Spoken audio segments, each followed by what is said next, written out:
तो 10,000 वर्ल्ड के पिछले एपिसोड में हमने देखा कि नेचर गॉड और लिन फैंग दोनों एक साथ मिलकर मे लिंग को उस जगह पर हराने में कामयाब हो जाते हैं, जिसके बाद लिन फैंग मे ली को उस जगह पर प्योरीफाई करके अपने अंदर एब्जॉर्ब कर लेता है।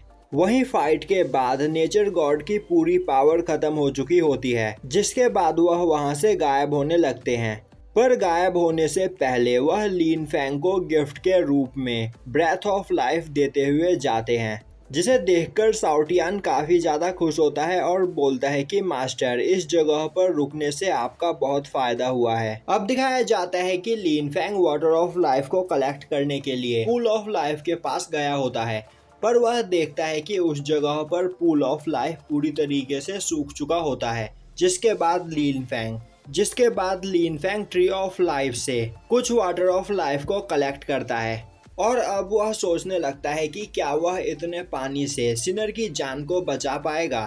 तभी लिन फैंग के पास साउटियान आता है और बोलता है कि मास्टर, आपको परेशान होने की कोई जरूरत नहीं, आपके पास अभी ब्रेथ ऑफ लाइफ मौजूद है, जिसका यूज करते हुए आप ट्री ऑफ लाइफ को दोबारा से उगा सकते हो। बस आपको यहाँ पर कुछ दिनों इंतजार करने की जरूरत है और फिर आप उसमें से जितना चाहो उतना वाटर ऑफ लाइफ को कलेक्ट कर सकते हो। लिन फैंग बोलता है ठीक है, तो पहले हम इस जगह से बाहर निकलते हैं। जिसके बाद साउटियान वहां पर बड़ा हो जाता है और अब लिन फैंग साउटियान के ऊपर बैठकर उस पोर्टल से बाहर निकल जाता है। अब वह देखता है कि पोर्टल के बाहर बस 1 या 2 सोल्जर्स ही मौजूद होते हैं और बाकी के सभी लोग वहां से जा चुके होते हैं। जिसके बाद लिन फैंग साउटियान से फैनियान के अंकल के घर गार्डन सिटी चलने के लिए बोलता है। अब गार्डन सिटी जाते हुए लिन फैंग साउटियान के ऊपर बैठा कल्टीवेशन करने लगता है और अब वह कल्टीवेशन करते हुए नोटिस करता है कि उसकी फिनिक्स ब्लड लाइन धीरे धीरे कन्वर्ट हो रही है और अब उसकी फिनिक्स मार्शल सोल निर्वाणा रेलम पर पहुंच जाती है, जो देखकर वह काफी ज्यादा खुश होता है। दूसरी ओर एक सोल्जर फैनियान के अंकल को बता रहा होता है कि लॉन्गविटी वैली में अब सब कुछ शांत हो चुका है और अब उस पोर्टल के अंदर से खतरनाक ऑरा बाहर आना भी बंद हो चुका है। तभी फैनियान के अंकल पूछते हैं, तो क्या तुमने उस पोर्टल के अंदर से किसी डीमन को बाहर आते हुए देखा? सोल्जर ना में जवाब देता है। तभी फैनियान उसके पास आकर बोलती है, तो क्या तुम्हें लिन फैंग के बारे में कुछ पता चला है और क्या तुम लोग लॉन्गविटी वैली में इसकी जानकारी लेने के लिए जाने वाले हो? सोल्जर बोलता है कि उन्होंने गॉड टेम्पल के पास लॉन्गविटी वैली को इन्वेस्टिगेट करने के लिए लेटर भेजा है, पर अभी तक उन लोगों का कोई भी रिप्लाई नहीं आया है। अब यह सुनकर फैनियान के अंकल उस सोल्जर को वहां से जाने के लिए बोलते हैं, जिसके बाद वह फैनियान को शांत करते हुए बोलते हैं कि तुम्हें परेशान होने की कोई जरूरत नहीं, मुझे यकीन है कि लिन फैंग वहां पर जिंदा होगा और वह जल्द ही वापस आएगा। तो तब तक हमें इस जगह पर मार्शल गॉड टेम्पल के निर्णय का इंतजार करना चाहिए कि अब वह लॉन्गविटी वैली के बारे में आगे क्या करते हैं। तभी उन दोनों को वहां पर काफी खतरनाक आइस पावर फील होती है। यह सुनते ही फैनियान के अंकल बोलने लगते हैं, तो क्या चैन क्वीन की आइस पावर दोबारा से आउट ऑफ कंट्रोल हो गई है? यह सुनते ही फैनियान उस ओर भागती है। अब फैनियान के अंकल भी उसके पीछे जाते हैं। वहीं जिस रूम के अंदर चैन क्वीन मौजूद होता है उसके आसपास की सभी चीजें फ्रीज हो चुकी होती है और अब वह दोनों उस जगह पर पहुंचकर देखते हैं तो चैन क्वीन उस जगह पर अपने ब्लड लाइन को कंडेंस कर रहा होता है। अब वह दोनों देखते हैं कि चैन क्वीन के पास आइस फिनिक्स मार्शल सोल होती है, जो देखकर वह दोनों काफी ज्यादा हैरान हो जाते हैं और फैनियान के अंकल बोलने लगते हैं कि हमारी फैमिली में सू टियान हाओ के पास ही इतनी पावरफुल मार्शल सोल थी, पर अब चैन क्वीन के पास उससे भी ज्यादा पावरफुल मार्शल सोल है।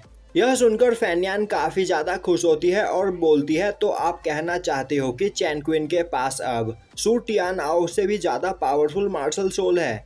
फैनियान के अंकल हाँ में जवाब देते हैं और तभी वह देखते हैं कि चैन क्वीन की मार्शल सोल किंग लेवल की होती है, जो देखकर उनकी खुशी का ठिकाना नहीं रहता है और अब वह बोलने लगते हैं कि आज के बाद टियानवू किंगडम में कोई भी हमारे फैमिली से पंगा लेने के बारे में नहीं सोचेगा। और अब वह सोचने लगते हैं कि यह सब कुछ लिन फैंग की वजह से हुआ है, क्योंकि अगर पहले दिन लिन फैंग ने चैन क्वीन को उस जगह पर नहीं बचाया होता तो आज चैन क्वीन इतने पावरफुल मार्शल सोल को कंडेंस नहीं कर पाता। अब चैनक्विन अपने कमरे से बाहर निकलता है और अब वह फैन्यान और अपने अंकल को बताते हुए बोलता है कि उसके पास किंग लेवल की मार्शल स्पिरिट है। तभी फैन्यान चैनक्विन के पास जाती है और बोलती है कि मुझे तुम पर यकीन है, फ्यूचर में तुम टियानवू किंगडम के सबसे पावरफुल पर्सन बनोगे। तभी फैन्यान के अंकल चैनक्विन के पास आकर उसे गले लगा लेते हैं और उसकी तारीफ करने लगते हैं, जिसके बाद वह चैनक्विन को और भी ज्यादा मेहनत करने के लिए बोलते हैं, क्योंकि वह फ्यूचर में चैनक्विन को मार्शल गॉड टेम्पल में शामिल करना चाहते हैं और इस जगह पर चैनक्विन की पावर की मदद से वह वुसेंग टेम्पल में भी शामिल हो सकते हैं, जिसके बाद उनकी फैमिली की पावर यहाँ पर सबसे ज्यादा होगी। तभी चैनक्विन बोलता है, आज मैं यह कर पाया हूँ बड़े भाई लिन फैंग की वजह से। तो आखिर वह कहाँ पर है, मैं उन्हें भी यह खुशखबरी देना चाहता हूँ। यह सुनते ही फैन्यान और उसके अंकल उदास हो जाते हैं। यह देखकर चैनक्विन उन दोनों से इस बारे में पूछता है।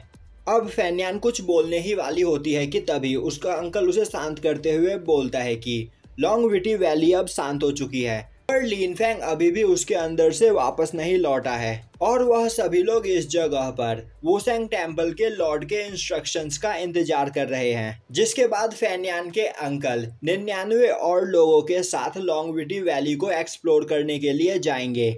यह सुनकर चैनक्विन काफी ज्यादा हैरान होता है और बोलता है कि बड़े भाई लिन फैंग एक जीनियस पर्सन है, आखिर ऐसा कैसे हो सकता है, वह लॉन्गविटी वैली में फंसकर नहीं रह सकते। तभी फैन्यान बोलती है, चैनक्विन अंकल बिल्कुल सही बोल रहे हैं। तभी उस जगह पर एक सोल्जर चिल्लाते हुए आता है और अब वह उन सभी लोगों को बताता है कि लिन फैंग इस जगह पर वापस आ चुका है। जो सुनते ही फैन्यान लिन फैंग से मिलने के लिए भागती है और अब वह उस जगह पर लिन फैंग को देखते ही उसे गले लगा लेती है। तभी उस जगह पर फैन्यान के अंकल और चैनक्विन भी पहुंच जाते हैं, जिसके बाद फैन्यान के अंकल लिन फैंग को उस जगह पर बैठने के लिए बोलते हैं और अब वह लिन फैंग को बताने लगते हैं कि जैसे ही उन्होंने लॉन्गविटी वैली के अंदर डीमन के होने की खबर सुनी, वह सभी लोग काफी ज्यादा परेशान हो गए थे, पर वह इस जगह पर चाहकर भी लिन फैंग की मदद करने के लिए नहीं जा सकते थे, क्योंकि वह काफी ज्यादा कमजोर है। लिन फैंग बोलता है, मेरे साथ जो भी कुछ हुआ इसमें आपकी कोई गलती नहीं। तभी फैन्यान के अंकल बोलते हैं, इस साल जो यहाँ पर हुआ है उसे यकीन कर पाना सच में काफी ज्यादा मुश्किल है और इस बार सीक्रेट लैंड के अंदर कई सारे जीनियस लोग फंसकर रह गए हैं। तो लिन फैंग, क्या तुम मुझे बता सकते हो कि आखिर उस जगह पर क्या हुआ था और आखिर तुमने सरवाइव कैसे किया? यह सुनकर लिन फैंग उन्हें सब कुछ बताने लगता है और यहीं पर यह एपिसोड खत्म हो जाता है।